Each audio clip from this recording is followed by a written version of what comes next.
إن الحمد لله نحمده ونستعينه ونستغفره ونعوذ بالله من شرور أنفسنا ومن سيئات أعمالنا من يهده الله فلا مضل له ومن يضلل فلا هادي له وأشهد أن لا إله إلا الله وحده لا شريك له وأشهد أن محمدا عبده ورسوله أما بعد فإن خير الحديث كتاب الله وخير الهدي هدي محمد صلى الله عليه وعلى آله وسلم وشر الأمور محدثاتها وكل محدثة بدعة وكل بدعة ضلالة وكل ضلالة في النار.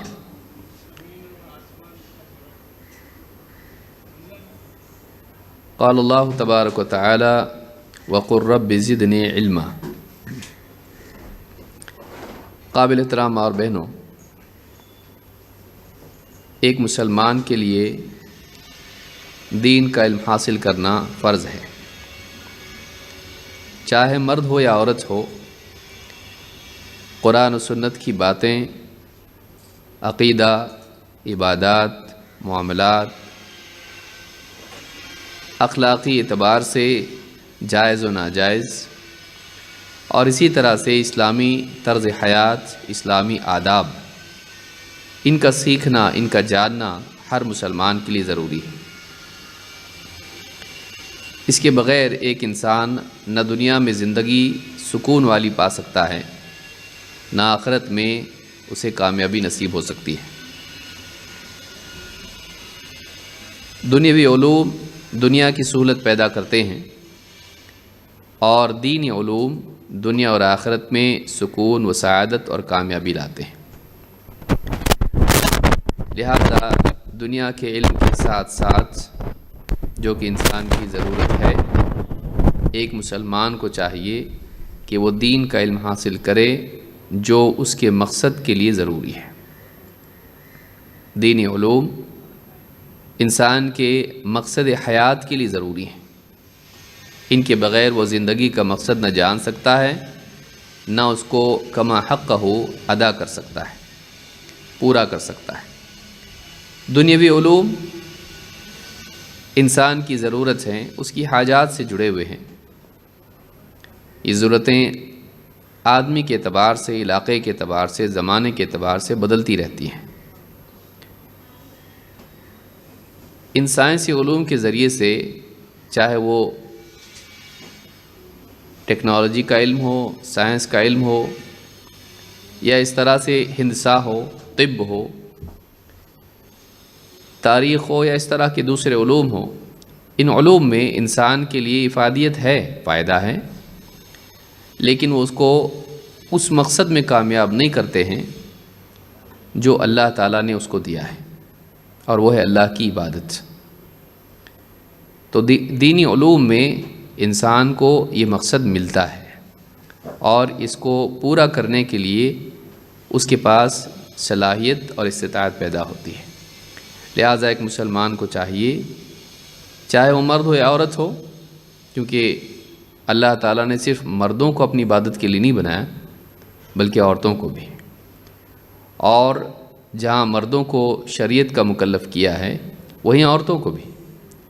لہٰذا ایک مسلمان کو، ایک خاص طور سے ایک مسلمان عورت کو دین کے علم میں کوتاہی نہیں کرنی چاہیے.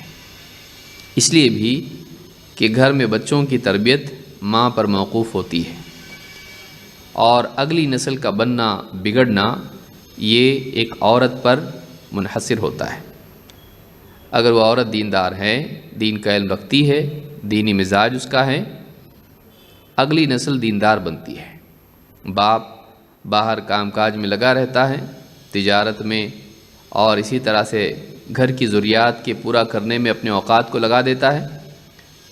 یہ عورت ہوتی ہے جس کی گود میں بچہ پلتا ہے، اور اس کی نگرانی بچے پر عموماً زیادہ ہوتی ہے.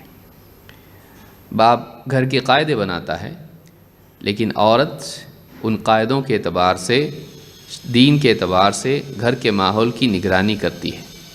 لہٰذا ایک عورت کو بھی دین جاننا ضروری ہے.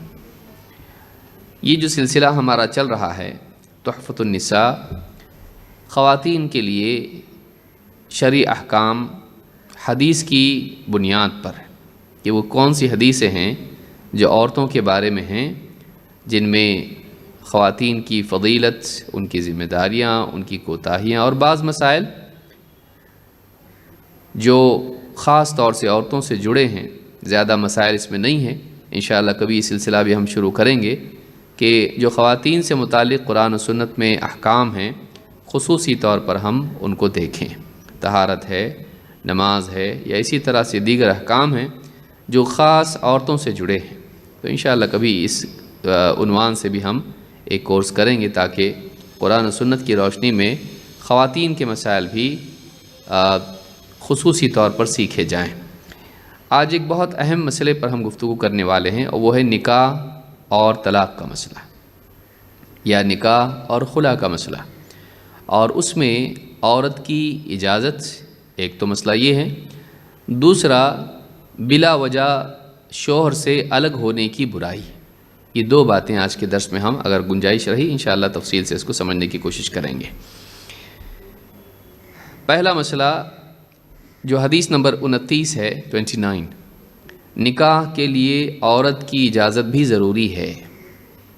نکاح جب ہوتا ہے تو اس بندھن میں بندھنے کے لیے یہ نہیں کہ صرف مرد سے اجازت دی جائے گی، وہ تیار ہے نہیں ہے، اس کی رضامندی ضروری ہے، بلکہ اسلام نے عورت کو یہ مقام دیا ہے کہ عورت کی اجازت بھی اس کے لیے ضروری قرار پاتی ہے۔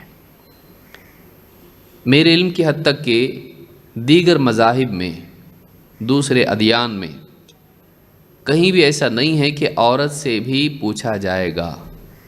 آپ پورا بائبل کھنگال کے دیکھ لیں یا پچھلی قوموں کی تاریخ آپ دیکھیں، ایک بادشاہ خوش ہو جاتا تھا سپہ سالار سے یا کسی سپاہی سے، اپنی بیٹی اس کی نکاح میں دے دیتا تھا، اس سے پوچھتا بھی نہیں تھا کہ تو تیار ہے کہ نہیں۔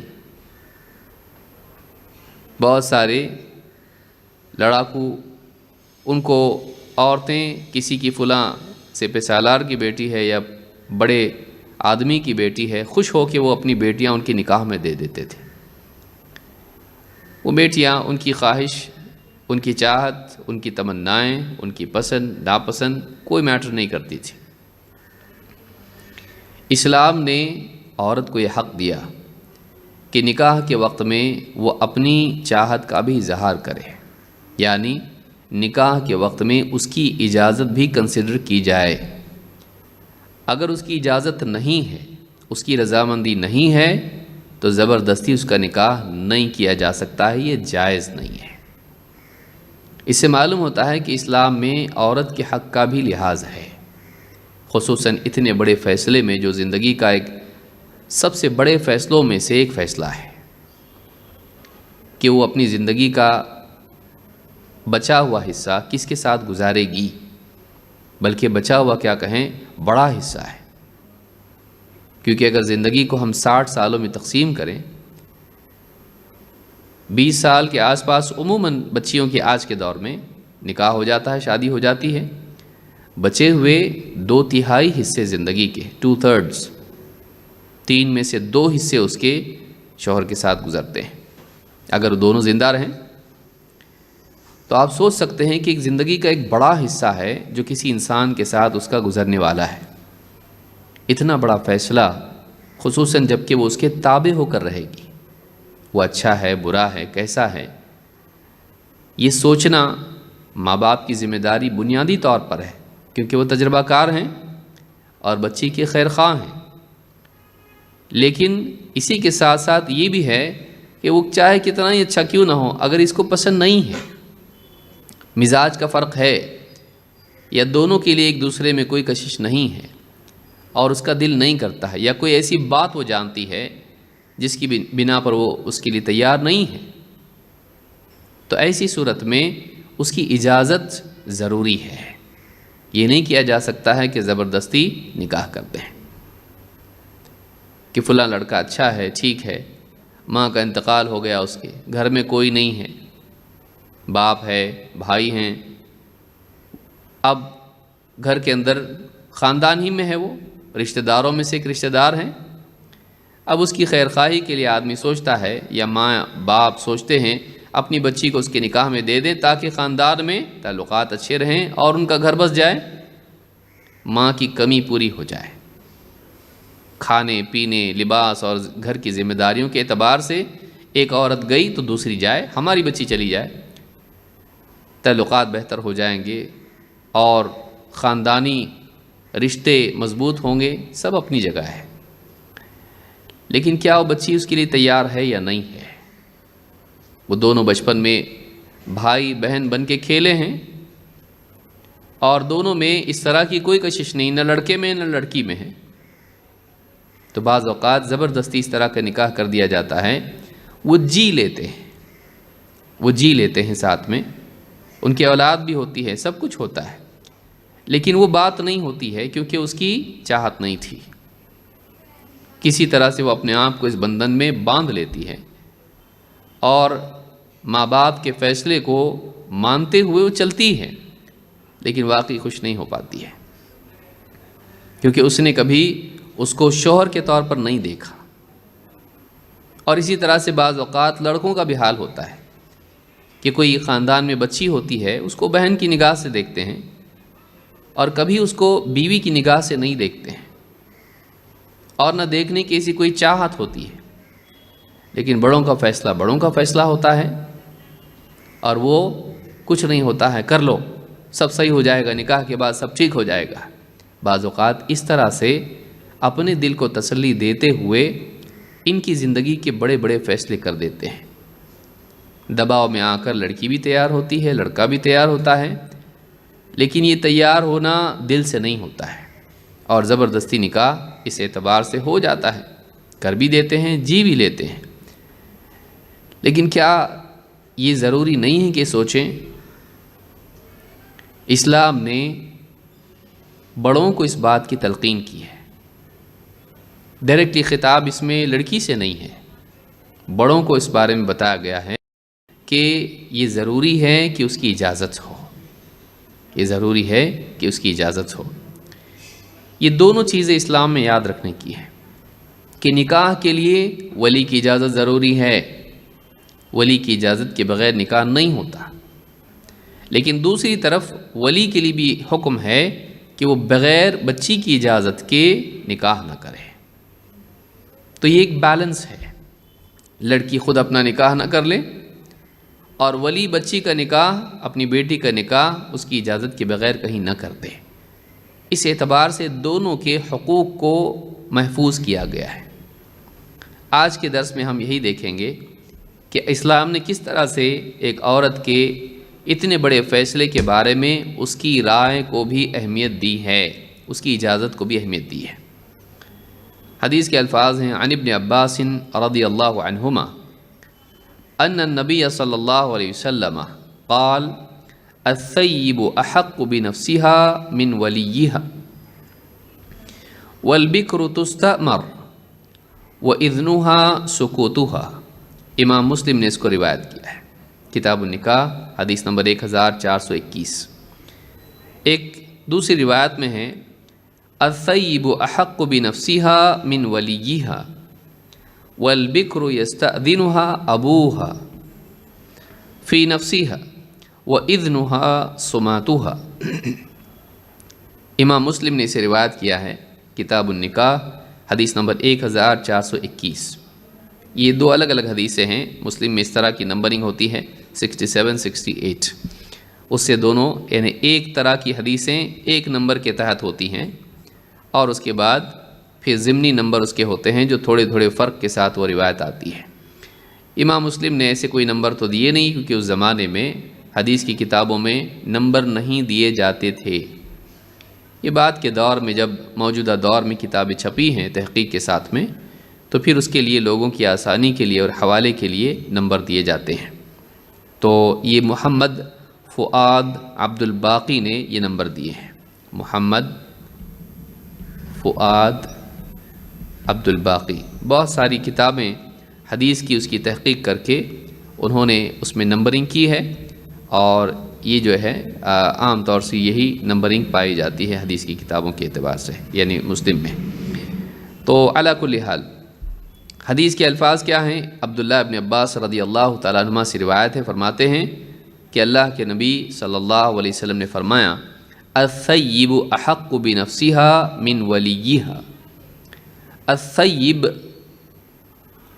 یا الأیم، الأیم یہ دونوں جو لفظ ہیں یہ ایسی عورت کے لیے استعمال ہوتے ہیں جس کا شوہر رہ چکا ہو اور اب وہ بے شوہر ہو، چاہے اس کا طلاق ہوا ہو، خلا ہوا ہو، یا شوہر کی وفات ہوئی ہو، مطلقہ ہو، مختلعہ ہو، یا پھر وہ بیوہ ہو، ایسی عورت کو الثیب کہتے ہیں یا الأیم کہتے ہیں۔ الأیم عموماً بیوہ کے لیے استعمال ہوتا ہے، اس کی جمع ہے ایامہ۔ تو الثیب ایسی عورت جو پہلے نکاحی زندگی گزار چکی ہے، پھر اب بغیر شوہر کے ہے، طلاق کی وجہ سے، خلا کی وجہ سے، یا بیوہ ہونے کی وجہ سے۔ تو الثیب احق بنفسها من ولیہا، اپنے ولی کے مقابلے میں وہ اپنی ذات کی زیادہ مختار اور حقدار ہے اپنی زندگی کے فیصلے کے بارے میں۔ والبکر، اور بکر کہتے ہیں باکرہ، ایسی بچی، ایسی خاتون، ایسی عورت جس کا کبھی نکاح نہیں ہوا، جس کو ہمارے ہاں پر کنواری کہتے ہیں، جس کا پہلے کبھی نکاح نہیں ہوا۔ والبکر تستأمر اذنها وإذنها سکوتها، والبکر تستأمر، اور کنواری سے بھی اس کی بات پوچھی جائے گی، اس کی بات، اس کا فیصلہ سنا جائے گا، اس کا حکم تستأمر، اس کا امر کیا ہے، اس سے پوچھا جائے گا اس کا کیا کہنا ہے۔ وَإِذْنُهَا سُكُوتُهَا، ہاں لیکن اس کی اجازت، اس کی خاموشی ہے، اس کی اجازت، اس کی خاموشی ہے۔ ایک اور روایت میں ہے الثیب احق بنفسها من ولیہا، ایک ثیبہ پچھلے نکاح میں رہنے والی عورت، بیوہ یا مطلقہ، اپنے ولی کے مقابلے میں اپنی زندگی، اپنی ذات کی زیادہ حقدار ہے۔ والبکر یستأذنها ابوها فی نفسها، اور جو کنواری بچی ہے اس کے معاملے میں، فی نفسها، اس کے معاملے میں اس کا باپ اس سے اجازت لے گا۔ وَإِذْنُهَا سُمَاتُهَا، اور اس کی اجازت، اس کی خاموشی۔ ان دونوں حدیثوں سے یا اس طرح کی اور بھی روایتیں ہیں، ان سے دو باتیں معلوم ہوتی ہیں، سماج میں دو طرح کی عورتیں ہوں گی، ایک کنواری اور دوسری وہ جو کنواری نہ ہو، اس سے پہلے اس کا نکاح ہو کر نکاح ٹوٹ گیا ہو یا شوہر فوت ہو گیا ہو، بیوہ یا مطلقہ یا مختلعہ، یا اس صورت میں دوسری بھی اور شکلیں ہوتی ہیں کہ جو اپنے شوہر سے، یعنی اب وہ نکاح کے بندھن میں نہیں ہے لیکن رہ چکی ہے۔ اسلام دونوں کی نکاح کی اجازت دیتا ہے بلکہ ترغیب دیتا ہے، اسلام دونوں کی نکاح کی ترغیب دیتا ہے۔ پچھلے دور میں آپ دیکھیں، خود ہمارے ملک میں آپ دیکھیں، شوہر مر گیا، عورت دوسرا نکاح نہیں کر سکتی ہے۔ دوسرے دینوں کا حال آپ دیکھیں، بعض ادیان میں ہے کہ پچھلے زمانے میں تو عورتوں کو جلا دیا جاتا تھا اس کے شوہر کے مرنے کے بعد، اسی کے ساتھ اس کی بھی چتا جلتی تھی، اب اس کو جینے کا حق نہیں۔ یا پھر وہ ہمیشہ ہمیشہ گھر میں رہتی تھی ایسی کہ اب وہ نکاح نہیں کر سکتی ہے، زینت اختیار نہیں کر سکتی ہے، زینت والے کپڑے نہیں، سفید کپڑے پہن کے رہے گی، کہیں آ جائے تو فوراً دیکھتی ہی معلوم ہو جائے کہ یہ بیوہ ہے، اور منحوس سمجھی جاتی تھی، اچھا شگن اس سے نہیں لیا جاتا تھا۔ تو اس طرح کے جتنے معاملات ہیں، اس کی زندگی بے زندگی ہو جاتی تھی، لیکن اسلام نے ایسی عورت کو حق دیا، چاہے اس کا طلاق ہوا ہو، چاہے بیوہ ہو، وہ نکاح کر سکتی ہے، وہ نکاح کر سکتی ہے، اور اس کو پہلے ذکر کیا گیا، کیونکہ نکاح ہونے کے بعد میں بے نکاحی زندگی گزارنا زیادہ مشکل ہے۔ اس لیے کہا کہ الثیب احق بنفسها من ولیہا، لیکن یہاں پہ ایک فرق بتایا گیا، دونوں کی اجازت یہاں ضروری ہے، لیکن طیبہ چونکہ زندگی کے اتار چڑھاؤ نشیب و فراز دیکھ چکی ہوتی ہے اور اس کے اندر رائے کی پختگی ہوتی ہے، شادی شدہ زندگی وہ دیکھ چکی ہے، تو اس کا معاملہ ویسا نہیں ہوتا ہے جیسے ایک دم کنواری بچی کا ہوتا ہے جو نکاح کی بات سنتے ہی شرما جاتی ہے، چونکہ وہ زندگی جی چکی ہے۔ تو طیبہ کے بارے میں کہا گیا کہ اس سے وہ زیادہ حقدار ہے ولی کے مقابلے میں اپنی ذات کی ہے، اس لیے اس کی اجازت اس کے الفاظ میں اس سے لی جائے گی کہ ایسا ایسا رشتہ آپ کے لیے آیا ہے، آپ اس کے لیے تیار ہیں تو بتائیے۔ وہ خود بولے گی میری یہ شرط ہے، میرا ایسا معاملہ ہے، یہ چیز ہے، یہ چیز ہے، وہ ڈیٹیل میں بات کرے گی اور کہے گی ٹھیک ہے میں تیار ہوں نکاح کے لیے، وہ اپنی زبان سے کہے گی۔ تو یہاں پر یہی کہا گیا ہے کہ وہ خود بولے گی۔ علماء نے اس میں تفریق اس طرح سے کی ہے کہ وہ خود بات کرے گی جیسے کوئی ذمہ دار بات کرتا ہے، اس کے لیے بھی ولی ضروری ہے، بغیر ولی کے وہ بھی نکاح نہیں کر سکتی ہے، لیکن وہ اپنے نکاح کے سلسلے میں اپنی حاجات، اپنے معاملات، اپنی شرائط وغیرہ ساری چیزیں وہ بیان کرے گی خود سے۔ لیکن کنواری بچی ایسی نہیں ہوتی ہے۔ اسلامی معاشرے میں کنواری بچیاں بیٹھ کے ابو میں نکاح کرنا چاہ رہی ہوں اور لڑکا ایسا ہونا چاہیے اور یوں ہونا چاہیے، اسلامی معاشرے میں ایسا نہیں ہوتا ہے۔ اسلامی معاشرے میں یہ تصور ہے کہ بچیاں شرمیلی ہوتی ہیں، حیا والی ہوتی ہیں۔ آج بھی الحمدللہ بہت سارے گھروں کا حال یہ ہے۔ ہاں مگر یہ کہ اگر مغربیت کے سانپ نے اگر اسے ڈسا ہے تو پھر اس کے بعد میں نتیجہ یہ نکلتا ہے کہ بچیاں ماں باپ تو نہیں بولتے، بچیاں ماں باپ بولتی شادی کب کر رہے میری۔ تو یہ جو مزاج ہے اسلامی معاشرے والا مزاج نہیں ہے۔ اس کا یہ مطلب نہیں ہے کہ اس کی چاہت کی کوئی پرواہ نہیں کی جائے گی، لیکن یہ کہ اس کو اس بارے میں فکر کرنے والے اس کے ہیں، ماں باپ ہیں، باپ ہے اس کا۔ ہاں وہ اس کی اجازت کے بغیر نکاح اس کا نہیں کر سکتے ہیں۔ تو کہا کہ والبکر تستأمر وإذنها سکوتها، اور کنواری سے بھی پوچھا جائے گا، اور کہا کہ والبکر یستأذنها ابوها فی نفسها، اس کا باپ اس سے اجازت لے گا کہ ایسا رشتہ آیا ہے اور تم تیار ہو اس کے لیے۔ اب وہ نہیں کہے گی الحمدللہ میں تیار ہوں، بلکہ وہ خاموش رہے گی۔ اس کی خاموشی اس بات کی دلیل ہے کہ وہ تیار ہے، یعنی اس کو بے حیائی کے ساتھ ہاں میں تیار ہوں کتنی بار پوچھیں گے ایسا نہیں بولے گی وہ، بلکہ وہ خاموش رہے گی، انکار نہیں کرے گی۔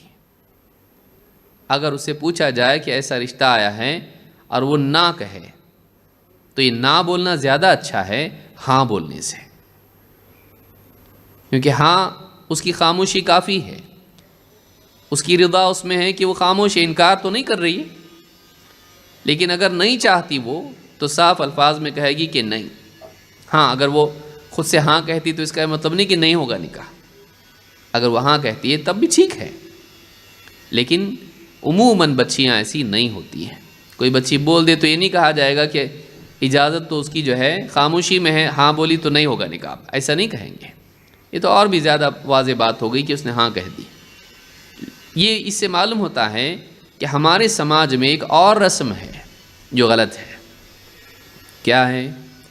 نکاح کے وقت میں عین بھیڑ کو خواتین کے مجمع میں گھس کے اجنبی مرد بے پردگی کے ساتھ میں سیدھے دلہن کے پاس جاتے ہیں رجسٹر لے کے، اور اس سے پوچھتے ہیں تمہارا نکاح کیا جا رہا ہے، تم تیار ہو؟ وہ بھی کہتی ہے الحمدللہ میں تیار ہوں۔ یہ کون سا طریقہ ہے؟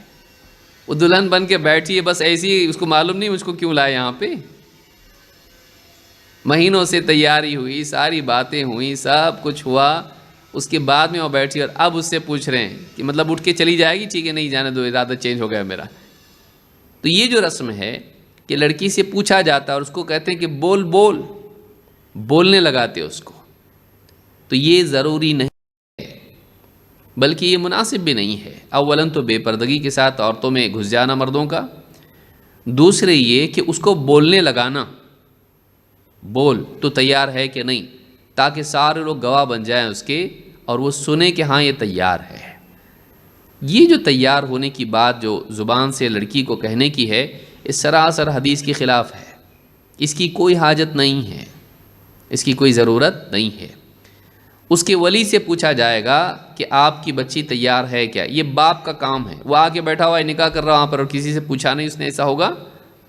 اس کے ولی سے پوچھا جائے گا۔ تو ولی اگر بول دے کہ میری بچی تیار ہے اور میں اس کو نکاح میں دے رہا ہوں، یہ اس کا کام ہے، پوچھے، یہ اس کا کام ہے کہ اپنی بچی کو رشتے کے بارے میں بات کرے اور پوچھے۔ اب وہ اس کا سپوکس پرسن ہے، وہ اس کی طرف سے وہ بات کر رہا ہے باپ، تو اب بچی سے جا کے پوچھنے کی ضرورت نہیں ہے۔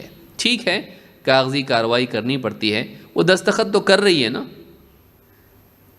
اگر گونگی ہو تو کیا کریں گے، پوچھیں گے اس سے، وہ تو دستخط کر رہی ہے، تو دستخط خود اس بات کی علامت ہے کہ وہ تیار ہیں، یہ نہیں کہ زبانی اس سے پوچھا جائے سارے مجمع میں۔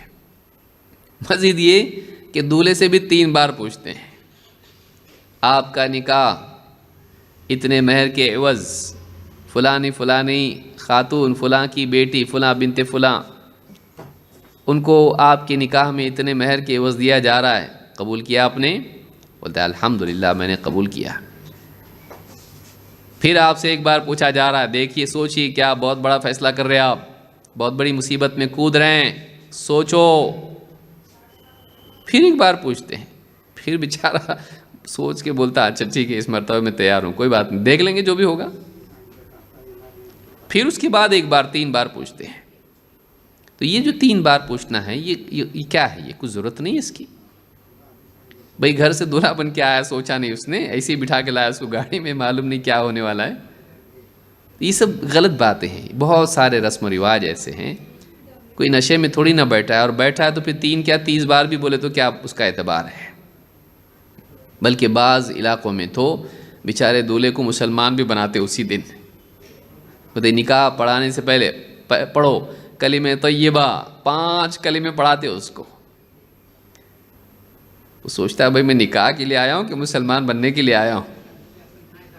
تو بہت سارے لوگ جو اپنے اپنے افکار والے ہیں، امام ہوتے ہیں مسجدوں کے، وہ سوچتے ہیں اس کو دولہا بنانے سے پہلے اس کو مسلمان بنانا ضروری ہے۔ کہاں پہنچ گئے مسلمان، اور واقعی مسلمان کو کلمہ بھی پڑھنے نہیں آتا ایسے وقت میں۔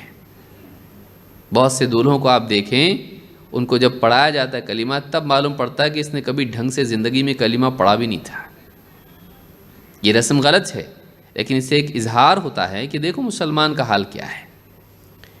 تو یہ ساری چیزیں اس کی کوئی ضرورت نہیں ہے۔ سیدھی سی بات یہ ہے کہ باپ اپنی بیٹی سے جب کوئی رشتہ آ جائے پوچھے یہ رشتہ ہے دیکھ لو، یہ پسند ہے، ہاں نہیں، جو بھی تمہارا فیصلہ ہے بتاؤ۔ ٹھیک ہے فوراً اس وقت میں وہ نہیں بتائے گی، سوچے گی، سمجھے گی، ماں کو بتا سکتی ہے میں تیار ہوں، بہن کو بتا سکتی ہے، بھائی کو بتا سکتی ہے، اور انکار وہ نہیں کر رہی ہے۔ کئیوں دن تک بات ہو رہی ہے، مہینے جا رہے ہیں کہ اس کا رشتہ، اب یہ بات ہو رہی ہے پکی، اور اس کے کبھی انکار نہیں کیا۔ تو جب انکار نہیں کیا ہے تو یہ اس بات کی دلیل ہے کہ اس کا اقرار ہے، وہ راضی ہے۔ ہاں اگر راضی نہیں ہے تو بہت ممکن ہے وہ صاف کہہ دے کہ میں تیار نہیں ہوں، ہو سکتا ہے ماں سے کہیں۔ تو یہ ساری چیزیں جو ہیں یہ معلوم ہونا چاہیے، یہ معلوم ہونا چاہیے۔ تو وَإِذْنُهَا سُكُوتُهَا وَإِذْنُهَا سُمَاتُهَا، اس کی اجازت، اس کا خاموش رہنا ہے۔ بعض علماء نے کہا کہ اگر بچی ہنس دے تو اس کو اجازت مانے یا نہیں، اور اگر وہ رو دے تو اس کو اجازت مانے کہ نہیں مانے۔ صراحتاً یہ نہیں کہا جا سکتا کہ اگر وہ ہنسی تو ہاں ہے، اگر روئی تو نہ ہے، ضروری نہیں ہے۔ صرف اتنے پر فیصلہ نہیں کیا جائے گا، دیکھا جائے گا کہ اس کا رونا اور ہنسنا کس اعتبار سے ہے۔ ہنسنا اس اعتبار سے بھی ہو سکتا ہے کہ واقعی وہ تیار اور خوش ہے، اور اس اعتبار سے بھی ہو سکتا ہے کہ وہ ہنس دے کہ یہ رشتہ کہاں یہ اور کہاں میں، یہ بھی ہو سکتا ہے۔ رونا اس اعتبار سے بھی ہو سکتا ہے کہ وہ گھر چھوڑ کے جانے کے لیے اب سوچ کے رو رہی کہ ماں باپ سے جدا ہوگی، لیکن اندر سے راضی ہے۔ اور رونا اس اعتبار سے بھی ہو سکتا ہے کہ وہ پسند نہیں کرتی ہے اور دیکھ رہی کہ کیا فیصلہ میری زندگی کا آپ لوگ کر رہے ہیں، کیسا لڑکا میرے لیے رشتے کے لیے لائے ہیں۔ تو یہ سب چیزیں یاد رکھنے کی ہے، سمجھنے کی ہے کہ کسی ایک چیز کو ہم حتمی نہ بنا لیں، کچھ بھی اس میں ہو سکتا ہے۔ چلیے آگے بڑھتے ہیں۔ طیبہ کا حکم اور باکرہ کی اجازت، یہ دونوں چیزیں اس حدیث میں ہیں۔ اللہ کے نبی صلی اللہ علیہ وسلم فرماتے ہیں لا تنکح الاییم حتی تستأمر ولا تنکح البکر حتی تستأذن۔ یہ استعمار اور استئذان دو چیزیں ان کے بارے میں آئی ہیں۔ تستأمر اس کا حکم معلوم کرنا، تستأذن اس کی اجازت لے لینا۔ اس میں دونوں میں اسی لیے علماء نے فرق بتایا ہے کہ جو طیبہ ہے، پچھلی شادی شدہ عورت، وہ خود سے کھل کے بات کرے گی، کوئی بھی ذمہ دار ولی جیسے ہے اس سے بات کرے گا کہ ایسا رشتہ آیا ہے، وہ بات کرے گی، ڈسکس کرے گی۔ اس کے ہاں بولنے کے بعد، یعنی اس کو صراحت سے بولنا پڑے گا ہاں میں تیار ہوں، تب جا کر اس کی اجازت مانی جائے گی، کیونکہ وہ پختہ ہو گئی ہے۔ لیکن جو کنواری ہے اس سے ہاں بلوایا نہیں جائے گا، بلکہ اس سے اجازت لی جائے گی، اور اس کا انکار نہیں کرنا، اس کی اجازت مانی جائے گی۔ تو یہ اس حدیث سے ہم کو معلوم ہوتا ہے۔ اس حدیث کو امام البخاری نے کتاب النکاح حدیث نمبر 5136، امام مسلم نے کتاب النکاح حدیث نمبر 1419 پر روایت کیا ہے۔ تو یہ حدیث بتاتی ہے کہ لڑکی سے، عورت سے اس کی نکاح کی اجازت لینا ضروری ہے۔ یہ اس مسئلے کا ایک پہلو ہے۔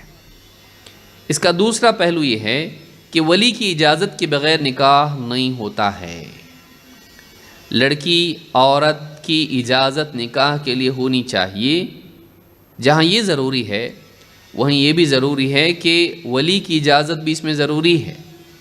یہ نہیں کہ عورت جا کے خود اپنا نکاح کر لے، جیسا کہ آج کے دور میں ہو رہا ہے۔ بہت ساری بچیوں کا حال یہ ہوتا ہے، کالج میں گئی یا کسی کمپنی میں پڑھ لکھ کے جاب پہ لگی، اب کمانے لگی ہے، اس کے اندر سے حیا کا معاملہ کمزور ہو جاتا ہے۔ پھر ظاہر بات ہے ایسے ماحول میں وہ جا رہی ہے جہاں مرد بھی ہیں، چاہے کالج ہو، چاہے وہ کوئی کمپنی ہو جہاں جاب کرتی ہے، اور دھیرے دھیرے اس کا انٹریکشن لڑکوں سے، مردوں سے ہوتا ہے۔ بہت ساری بچیاں طلاق ہو گیا، خلا ہو گیا، شوہر کی موت ہو گئی، فائنینشیل ایشوز ان کے ہوتے ہیں، ماں باپ بھی غریب ہوتے ہیں، کبھی وہ سوچتی ہیں کہ میں کسی پہ بوجھ کیوں بنوں، کہیں جاب کر لیتی ہوں۔ جاب کرنے کے لیے تلاش کرتی ہے، بعض اوقات پڑھی لکھی ہوتی بھی ہے، اب وہ سوچتی ہے میں گھر میں بیٹھ کے کروں کیا، میرے پاس صلاحیت ہے، میرے پاس ڈگری ہے، میں جاب کرتی ہوں۔ جاب کے لیے ایسی جگہ جاتی ہے جہاں مردوں سے اس کا ملنا جلنا، اٹھنا بیٹھنا ہوتا ہے۔ یہ جو اختلاط ہے، یہ جو ملنا جلنا ہے، یہ بعض اوقات بہت دور تک چلا جاتا ہے۔ کمپنی میں کوئی اچھا اس کو بھا جاتا ہے، اس کے دل میں آ جاتا ہے، اور اس کے بعد میں پھر دھیرے دھیرے فون پہ ان کی بات ہوتی ہے، چائے پہ آتے ہیں، پھر پکنک کمپنی کی جا رہی تو اس میں ان کو پیڑ کے نیچے بیٹھ کے باتیں کرنے کا موقع ملتا ہے سورج دیکھتے دیکھتے۔ اب وہ اس طرح سے دھیرے دھیرے دونوں ایک دوسرے سے قریب آ جاتے ہیں، اور لڑکی فیصلہ کر لیتی ہے کہ اسی سے مجھ کو نکاح کرنا ہے۔ بدقسمتی سے بعض اوقات وہ مسلمان نہیں بھی ہوتا ہے، کیونکہ وہ دیکھتی ہے مسلم معاشرے میں مسلمان لڑکے یا مرد جو ہیں اتنے پڑھے لکھے نہیں جتنی میں پڑھی لکھی ہوں، فائنینشیل سٹیٹس ان کا ویسا نہیں ہے جیسا میرا ہے، اور میں تو مطلقہ ہوں، میں تو بیوہ ہوں، اب ویسے بھی کون مجھ سے نکاح کرے گا، مسلمانوں میں ایسا تو ہے نہیں، دوسرا نکاح وہ کر لے۔ یہ جو لڑکا ہے یہ مجھے پسند کرتا ہے، میں بھی اسے پسند کرتی ہوں، اس کا کہنا ہے تم اپنے دھرم دین پر رہو، میں اپنے دھرم پر رہوں گا، میں اپنے ریلیجن پہ رہوں گا۔ ہم ساتھ رہ سکتے ہیں، انڈرسٹینڈنگ کے ساتھ میں چلیں گے ہم.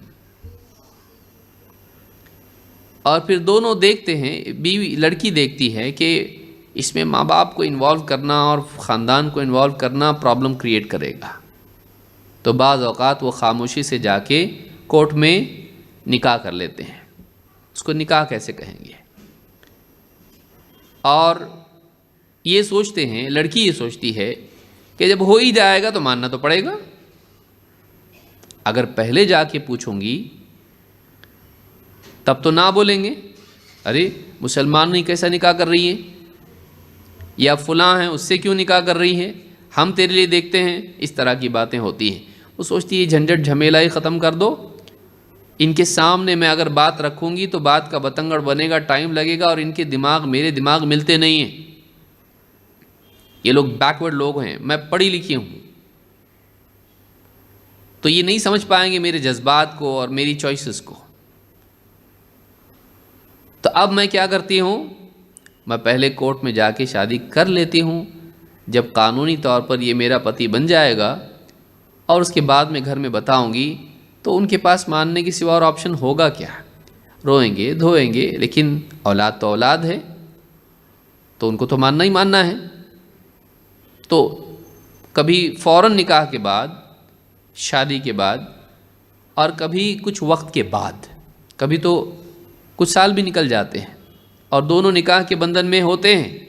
دنیوی اعتبار سے، دنیوی قانون کے اعتبار سے، شریعت کے اعتبار سے نہیں ہوتے، اور گھر والوں کو خبر نہیں ہوتی. پھر اڑتی اڑتی خبر کہیں سے ان کو آتی ہے، بیٹھ کے بات ہوتی ہے، اور اس کے بعد وہ بات رکھتی کہ ہاں ایسا میرا ہے. ان کے پاؤں سے زمین اس کے نیچے سے نکل جاتی ہے.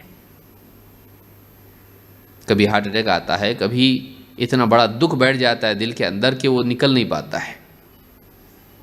ان کو ماننے کے سوا اور کوئی آپشن نہیں ہوتا ہے. کچھ سال گزرتے ہیں، دونوں میں چونکہ باتیں ہوئی تھی، ہم دونوں ایک دوسرے کو دیکھیں گے، سوچیں گے، کریں گے، یہ کریں گے، میں ستارے تمہارے لیے توڑ کے لاؤں گا آسمان سے. اکثر لو سٹوریز میں یہ باتیں شروعات میں ہوتی ہیں، ایک دوسرے کو امپریس کرنے کے لیے بڑی بڑی وعدے ہوتے ہیں، بڑی بڑی باتیں ہوتی ہیں. لیکن جب واقعی پریکٹیکل لائف میں لوگ آتے ہیں تو پھر ایک دوسرے کے ساتھ میں ڈفرینس آف اوپینین ہونے لگتا ہے. دیوار کا یہ کلر مجھ کو پسند ہے، مجھ کو نہیں پسند. تم یہ کپڑے پہنو، میں نہیں پہن سکتی. تم ایسا کرو، یہ کرو، تمہارا خرچہ ایسا ہونا چاہیے، میرا خرچہ ایسا ہونا چاہیے. ہم کو گھر لینا ہے، تم کو بھی ڈالنا پڑے گا پیسہ، میں نہیں ڈال سکتی، میں دوسرا میرا پروجیکٹ ہے میرے ایجوکیشن کے لیے، آگے میں کچھ کورس کرنا چاہ رہی ہوں. چھوٹے چھوٹے چھوٹے چھوٹے فیصلے دونوں کے الگ الگ ہونے لگتے ہیں. چاہتیں پوری ہو چکی ہوتی ہیں، چاہتیں پوری ہو چکی ہوتی ہیں، ایک دوسرے کو پوری طرح سے جان چکے ہوتے ہیں. اب ایک دوسرے میں وہ انٹرسٹ نہیں ہوتا ہے جو پہلے تھا. اب وہ چھوڑ دیتا ہے اس کو. اب بیٹی کہاں جائے، اب عورت کہاں جائے، یہ تو گھر چھوڑ کے چلی گئی تھی، تمہارے ساتھ نہیں رہ سکتی. وہ بھی بولتے ہیں کہ جا تم، کبھی جا بولتے ہیں، کبھی نہیں بھی بولتے ہیں. اب کچھ راستہ نہیں رہتا ہے، اب بچہ گود میں لے کے واپس ماں باپ کے پاس آتی ہے. بچہ کون ہے؟ کبھی رابن نام ہے تو کبھی کچھ اور نام ہے، سنتوش نام ہے، کچھ اور نام ہے. دیکھیے اب اس کے بعد کیا، ایسے کئی کیسز ہیں. کہانی میں 19-20 کا فرق ہوگا، لیکن اوور آل سٹوری یہی ہے. گھوم پھر کے ماں باپ کے پاس ہی آنا ہے. اس کو اچھی طرح یاد رکھیں. اسلام میں ولی کی ذمہ داری رکھی گئی ہے، وہ ایک چیک ہے، وہ ایک فلٹر ہے کہ لڑکی کی زندگی برباد نہ ہو. وہ سیکیورٹی ہے اس کے لیے، وہ سیکیورٹی ہے. جب تک کہ وہ نہیں ہوگا لڑکی خطرے میں ہے. ولی کے پاس زندگی کا تجربہ ہوتا ہے. عموماً کچھ ولی برے بھی ہوتے ہیں، لیکن ان کے کچھ لوگوں کے برے ہونے کی وجہ سے قانون تو نہیں بدل سکتے نا. کچھ ڈاکٹر برے ہوتے ہیں کہ آپ علاج کے لیے نہیں جاتے. کچھ لوگ برے ہونے کی وجہ سے آپ قانون نہیں بدل سکتے. عموماً ولی ذمہ دار گھر کا باپ خاص طور سے وہ اپنی اولاد کے لیے اپنی جان نچھاور کرتا ہے.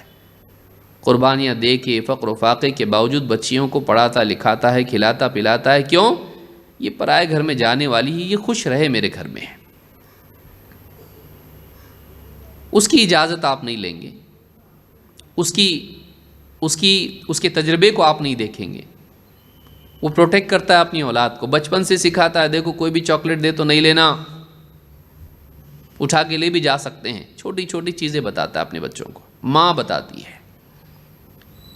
تو ان کو پھلان کے بچیاں جب فیصلہ کرتی ہیں ٹھوکر کھاتی ہیں, ان کو تجربہ نہیں ہوتا ہے. ذرا سی تعریف کر دی پگھل جاتی ہے. ذرا سا کوئی کہے آپ کی آواز میں ایک معلوم نہیں کچھ کشش ہے, آپ فون پہ بھی بات کرتے ہو نا تو معلوم نہیں دل میرا کھینچا کھینچا چلا آتا ہے. یہ جو چیزیں ہیں آپ کو دیکھ کے میرا دل دھڑکنے لگ جاتا ہے. یہ ذرا اس طرح کی باتیں کر کر کے مکار لوگ, گھٹیا لوگ, فریبی لوگ مسلمان بچیوں کو دھوکہ دیتے ہیں. یہ بیچاری بھولی بھالی ہے, اس کو کوئی تعریف کرتا نہیں, ایک آدھ بار کوئی تعریف کر دیا تو پورا اپنی جان اس کے اوپر نچھاور کر دیتی ہے. سالوں کے ماں باپ کی محبت کو نظر انداز کر کے ایک نئی محبت اس کو مل جاتی ہے, ایک نیا قدردان اس کو مل جاتا ہے. وہ سب کچھ اس کے ساتھ میں شیئر کرنا شروع کر دیتی ہے. نہیں ہونا چاہیے ایسا. ماں باپ خیر خواہ ہیں, اس لیے اسلام میں رکھا گیا ہے لڑکی اپنا نکاح نہیں کر سکتی ہے جب تک کہ ولی راضی نہ ہو.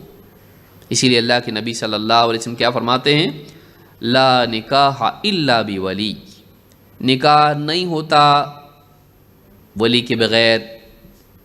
ولی کے بغیر نکاح ہوتا ہی نہیں ہے. اگر کر لیں نکاح نہیں ہوا, اگر کر لیں نکاح نہیں ہوا. لا نکاح الا بولی, بغیر ولی کے نکاح نہیں ہوتا ہے. امام احمد, ابو داؤد, ترمذی, نسائی, ابن ماجہ اور حاکم نے اس کو روایت کیا ہے. اسی طرح سے ایک اور سند سے بھی یہ حدیث ابن ماجہ میں آئی ہے.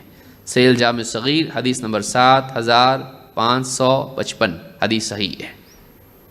بلکہ آپ دیکھیں ایک اور حدیث میں آپ نے فرمایا ایما امرأۃ نکحت بغیر اذن ولیہا, کوئی بھی عورت ہو جو اپنے ولی کی اجازت کے بغیر نکاح کر لے, فنکاحها باطل فنکاحها باطل فنکاحها باطل, اس کا نکاح باطل ہے, اس کا نکاح باطل ہے, اس کا نکاح باطل ہے, انویلڈ ہے, ہوا ہی نہیں,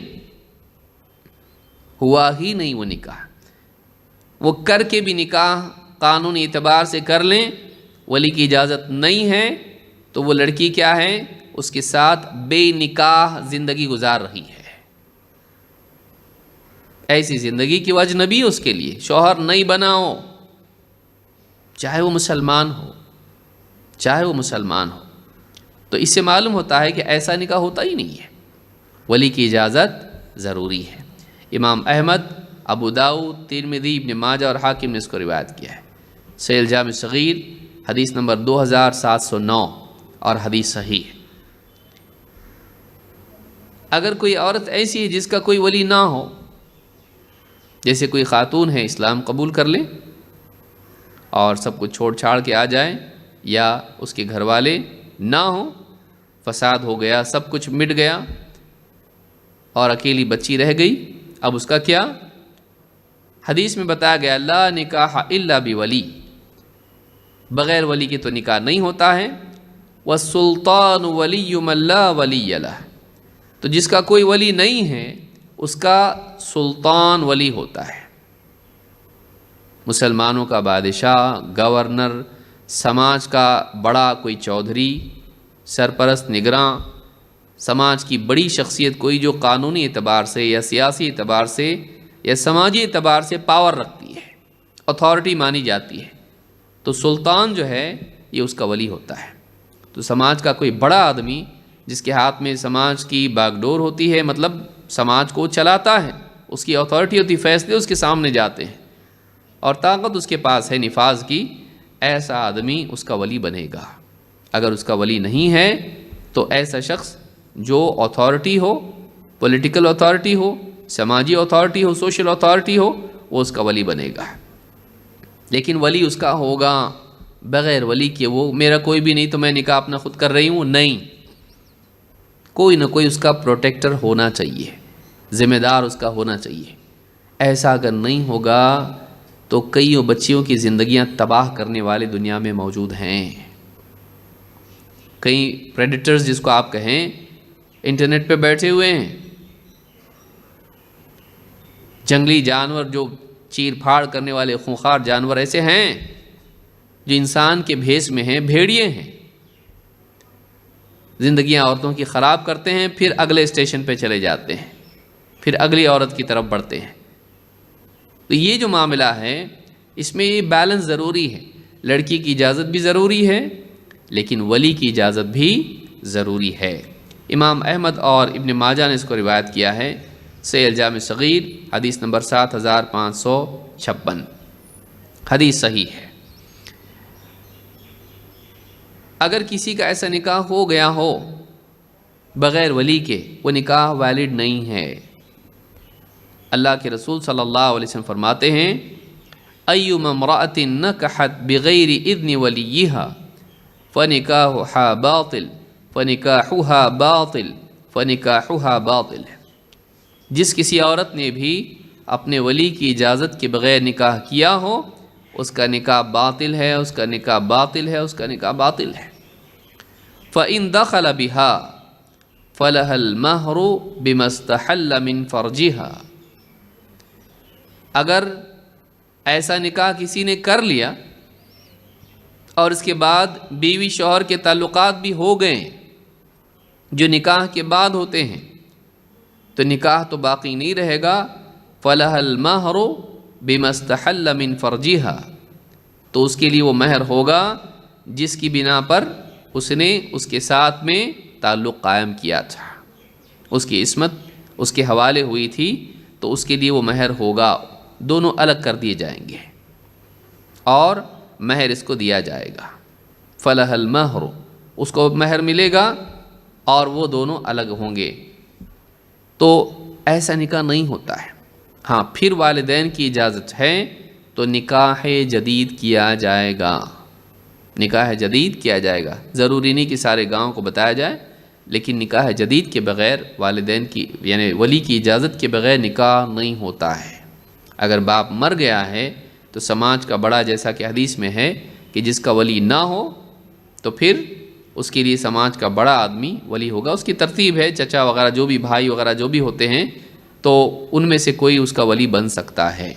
تو یہ بات یاد رکھنے کی ہے کہ بغیر ولی کے نکاح نہیں ہوتا ہے۔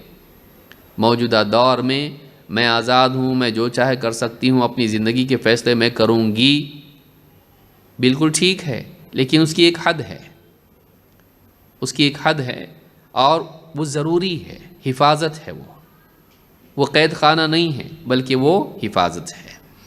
اس حدیث کو جو میں نے ذکر کی، اس کو امام احمد، ابو داؤد، ترمذی، ابن ماجہ اور حاکم نے روایت کیا ہے، صحیح الجامع صغیر حدیث نمبر 2709، حدیث صحیح ہے۔ عورت خود اپنا یا دوسری عورت کا اب ولی نہیں ہے، اگر جیسے باپ مر گیا تو کیا ماں ولی بن سکتی ہے، خالہ ولی بن سکتی ہے، کوئی عورت سوشل سروس کرنے والی ولی بن سکتی ہے، اس کا نکاح کر کے دے سکتی ہے؟ نہیں، بلکہ ولی کے لیے ضروری ہے کہ وہ آدمی ہو، اتھارٹی ہو سماج میں، یا تو باپ ہو یا خاندان کا بڑا آدمی ہو یا سماج کا بڑا آدمی ہو۔ لا تزوج المرأة المرأة ولا تزوج المرأة نفسها، امام ابن ماجہ نے حدیث روایت کی ہے، صحیح الجامع صغیر حدیث نمبر 7298، حدیث صحیح ہے۔ کیا حدیث کے الفاظ ہیں؟ لا تزوج المرأة المرأة، کوئی عورت کسی دوسری عورت کا نکاح نہیں کر سکتی ہے، یعنی ولی بن کر اس کا نکاح کر دے، میں نے تیرا نکاح کر دیا فلاں کے ساتھ، میری اجازت ہے؟ نہیں، لا تزوج المرأة المرأة ولا تزوج المرأۃ نفسها، اور نہ کوئی عورت خود اپنا نکاح کر سکتی ہے، یعنی وہ خود اپنا فیصلہ کر لے اور خود جا کے نکاح کر بھی دے، نہیں، عورت کا نکاح نہیں کر سکتی ہے، نہ عورت خود اپنا نکاح کر سکتی ہے، اس کے لیے ولی ضروری ہے، اس کے لیے ولی ضروری ہے، یہ بات بھی یاد رکھنا چاہیے۔ کبھی ایسا ہوتا ہے کہ ولی خیر خواہ نہیں ہوتا ہے، ولی کے لیے شرط ہے کہ وہ خیر خواہ ہو، بھلا چاہنے والا ہو۔ بعض اوقات ولی بد کردار ہوتا ہے، بچی جاب کرتی ہے، خوب کماتی ہے، اس کا نکاح ہی نہیں کرتا ہے۔ کیوں نہیں کرتا؟ جو بھی رشتہ آتا ہے، نہیں، لڑکا اچھا نہیں ہے، اس میں یہ عیب ہے، اس میں وہ عیب ہے، ابھی نہیں، بعد میں، اور اس کی عمر نکل جاتی ہے۔ کیوں کرتا ہو ایسا؟ اس لیے کہ اس کی تنخواہ گھر میں آتی ہے، لڑکی جاب کرتی ہے اور یہ نکما ہے، یہ کیا ہے؟ خود کماتا نہیں ہے، شراب پیتا ہے، جوا کھیلتا ہے، گھر کی ذمہ داریاں نبھاتا نہیں ہے، اسی لیے تو وہ بیچاری گئی۔ اور پھر جو رشتے آتے ہیں، وہ رشتے بھی اس کو سب کو ٹھکراتا ہے، چاہے وہ کتنا ہی اچھا رشتہ کیوں نہ ہو، اور اس کے لیے نکاح مشکل ہو جاتا ہے، نکاح نہیں ہو پاتا اس کا، اور بیچاری خود نکاح اپنا نہیں کر سکتی، ولی تو چاہیے۔ تو بعض بچیاں تو ویسی غلطی کر جاتی ہیں کہ اب اس کو پوچھیں گے بھی نہیں، ہم اپنے حساب سے کر لیں گے، لیکن بعض بچیوں کی زندگی اسی کنویں میں گھٹتی اور یعنی اسی طرح سے زندگی گزرتی رہتی ہے۔ تو یہ بھی ضروری ہے، اگر ایسا کسی کا ہے تو پھر وہ منتقل ہوگی سلطان کی طرف۔ خاندان میں یا سماج میں کوئی بڑا معتبر آدمی ہے جس کا پاور چلتا ہے، جو ڈانٹ ڈپٹ کر کے بول بھی سکتا ہے، کیا لگائے، تو ایسے آدمی کی طرف رجوع کر سکتی ہے کہ میرے والد میرا نکاح نہیں کر رہے ہیں اور اتنے سال ہو گئے، میری عمر چلی گئی ہے اور ایسے ایسے ہیں یہ، ٹھیک ہے رشتہ نہیں مل رہا ہے ایک اور بات ہے، لیکن ایسا ہے کہ یہ کرتے ہی نہیں میرا نکاح، اور میری کمائی یا میرے فلاں مسئلے کی وجہ سے مجھ کو گھر میں روک کے رکھا ہوا ہے، تو وہ شکایت کر سکتی ہے ان لوگوں کے سامنے جو واقعی اس مسئلے کو حل کر سکتے ہیں۔ اگر وہ تحقیق کر کے معلوم کرتے ہیں کہ باپ ایسا ہے کہ نہیں کر رہا ہے، وہ یہ برا ہے، یہ غلط ہے، بچی کی زندگی خراب کر رہا ہے، تو اس ولی سے ولایت ساقط ہو جائے گی، وہ نلیفائڈ ہو جائے گا، ختم، اب تیری اتھارٹی گئی، اب سماج کا بڑا آدمی فیصلہ کرے گا اس کا رشتے اور اس کے نکاح کا۔ کتنا پیارا نظام ہے آپ دیکھیے اسلام کا۔ کوئی لڑکی سوچ سکتی ہے نا کہ بھئی میری زندگی فلاں کے حوالے کر دی، لیکن میرے والد صاحب تو ایسے ہے نہیں، وہ اچھے آدمی نہیں ہیں، یا میں فلاں چچا کے پاس رہتی ہوں، والد کا انتقال ہو گیا ہے اور میری زندگی تو یہ برباد کر رہے ہیں، تو ایسی صورت میں کیا اسی طرح سے وہ برباد ہو جائے؟ نہیں، اسلام نے اس کے لیے یہ گنجائش رکھی ہے کہ اگر ولی مرشد نہ ہو، ولی ایسا نہ ہو کہ صحیح رہنمائی بچی کی کرے، اس کے لیے خیر خواہ ہو، اگر ایسا نہیں ہے تو اس کی ولایت اپنے آپ ساقط ہو جائے گی، اس کی اتھارٹی ختم، چاہے وہ باپ کیوں نہ ہو، پھر وہ اتھارٹی ٹرانسفر ہو جائے گی اس کی طرف جو سماج کا سمجھدار بڑا آدمی ہو۔ تو یہ بھی اسلام میں پروویژن ہے، اسی لیے اللہ کے نبی صلی اللہ علیہ وسلم فرماتے ہیں لا نکاح الا باذن ولی مرشد او سلطان، نکاح نہیں ہوتا مگر ایک خیر خواہ رہبری صحیح طور پر کرنے والے ولی کی اجازت سے۔ تو ولی کے لیے کیا ہے؟ مرشد ہونا چاہیے، وہ بچے کی زندگی کے بارے میں صحیح فیصلہ کرنے والا ہو، یہ نہیں کہ زبردستی غلط فیصلہ کر دے اس کے لیے، کہ کوئی ایسا لڑکا ہے جو بدکار ہیں اور بالکل یعنی لڑکی بالکل خوش نہیں اس کے ساتھ رہ سکتی، لیکن بڑے گھر والے ہیں اور میرے پولیٹیکل فائدے اس کے ساتھ جڑے ہوئے ہیں، میرے فائنینشیل بینیفٹس اس کے ساتھ جڑے ہوئے ہیں، بس اس لیے میں شادی کر رہا ہوں اپنی بچی کی۔ لڑکا ایک دم خراب لڑکا ہے، آلریڈی اس کے افیئرز ہیں، شراب پیتا ہے، جوا کھیلتا ہے، بالکل نہ اس کا دین کا کچھ معاملہ ہے نہ شریعت کا کچھ اس کو لحاظ ہے، بس کر کے دے دیا اس لیے کہ مالدار ہے، شادی کرنے کے بعد ہمارے فائدے اس سے جڑے ہیں، بزنس پارٹنر ہے وغیرہ وغیرہ۔ تو اگر وہ مرشد نہیں ہے، صحیح رہنمائی بچی کی زندگی کے بارے میں صحیح فیصلے کرنے والا نہیں ہے، تو پھر وہ سلطان اس کے لیے ولی بن جائے گا، سماج کا بڑا آدمی ہے۔ امام البیہقی اور امام الطبرانی نے اس کو روایت کیا ہے، اور ارواء الغلیل میں حدیث نمبر 1839 کے تحت شیخ الالبانی نے اس کو ذکر کیا اور حدیث صحیح ہے۔ کیا جبرن نکاح باپ کر سکتا ہے؟ اور کر دیا تو کیا؟ اگر زبردستی کسی کا نکاح کر دیا تو کیا کر سکتے ہیں ایسا؟ نہیں، جائز نہیں ہے۔ آپ پچھلی حدیث سے سب دیکھ چکے ہیں، اس کی اجازت لینی ضروری ہے، لیکن اگر ہو جائے تو کیا؟ عبداللہ ابن عباس رضی اللہ تعالیٰ عنہ کہتے ہیں ان جاریتن بکرن اتت النبی صلی اللہ علیہ وسلم، ایک کنواری لڑکی اللہ کے نبی صلی اللہ علیہ وسلم کے پاس آئی، کنواری سے اعتبار سے کہ ابھی پورا نکاح کا معاملہ ہوا نہیں تھا۔ فذکرت ان اباها زوجها وهي کارہہ، اور اللہ کے نبی صلی اللہ علیہ وسلم سے کہا کہ اس کے باپ نے اس کا نکاح کر دیا جبکہ وہ اس کو پسند نہیں کرتی ہے، اس نکاح کو بالکل پسند نہیں کرتی ہے، اس کی چاہت نہیں ہے، وہ مخالف ہے اس نکاح کے۔ فخیرہا النبی صلی اللہ علیہ وسلم، تو اللہ کے نبی صلی اللہ علیہ وسلم نے اس عورت کو اختیار دیا، اس لڑکی کو اختیار دیا کہ چاہو، چونکہ نکاح تو کر دیا تمہارے باپ نے، چاہو تو یہ نکاح باقی رکھو، چاہو تو یہ نکاح ختم ہو جائے گا۔ اس حدیث کو امام احمد، ابو داؤد اور ابن ماجہ نے روایت کیا ہے۔